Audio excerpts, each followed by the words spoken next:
Ich werde immer wieder gefragt, was denn das für Geschichten sind, die ich erzähle. Und ob ich sie selber erfunden habe. Ob ich sie selber geschrieben habe. Und ich habe sie also nicht erfunden. Ich sage noch gerne, ich habe sie gefunden. Und manchmal sage ich auch noch gerne, Geschichten haben mich gefunden.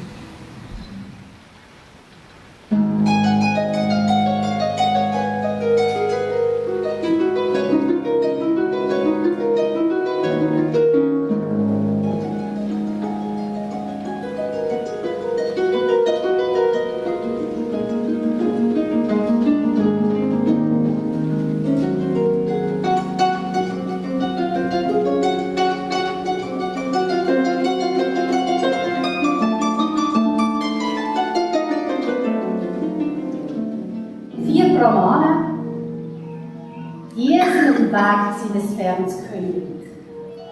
Sie haben dort den Herrscher in Dienst belassen. 3 von denen haben die grössten Weisheitsbücher der Welt, Shastra, studiert.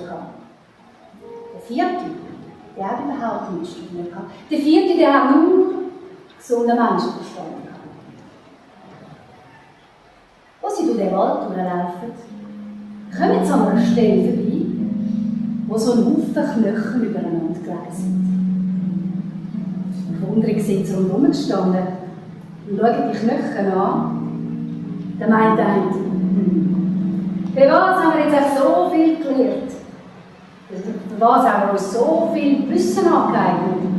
Wir könnten doch jetzt mal zeigen, was wir alles können. Der meint ja genau, ich weiss nämlich, wo die Knochen angehören, an welchem Ort und an welcher Stelle. Und ein anderer meint, ich habe gelernt, wenn man Fleisch, Haut und Fell um die Knochen herumlegt.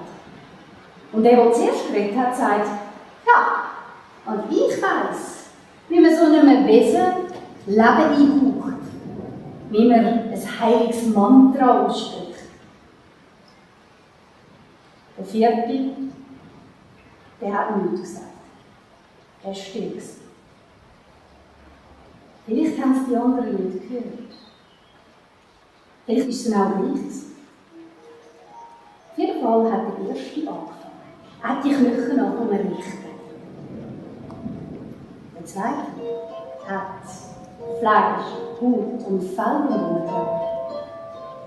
Und gerade der 3. will anfangen mit seinem heiligen Mantra. Sagt der 4. sehr schnell was. Seht ihr eigentlich nicht, was ihr da macht? Das Wesen da, das ist ein Leut. Und wir haben den Leben bekommen. Dann leben wir aber nicht mehr lang. Was meinst du eigentlich? Hast du das Gefühl, nur weil du Angst hast, dass wir aufhören? Jetzt, wo wir endlich mal zeigen können, was wir alles wissen, was wir alles können. Jetzt, wo wir mal unsere Fähigkeiten können, zum Vorschein bringen. Nein. Von dir wollen wir uns nicht abhalten.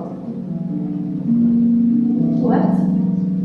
Dann wartet aber wenigstens, bis ich auf dem nächsten Baum oben bin. Und er ist so geschrieben, auf den Baum geklettert. Der 3. hat das heilige Mantra ausgesprochen. Der Leute hat Leben bekommen. Aber schon bald hat dort nichts mehr gelebt.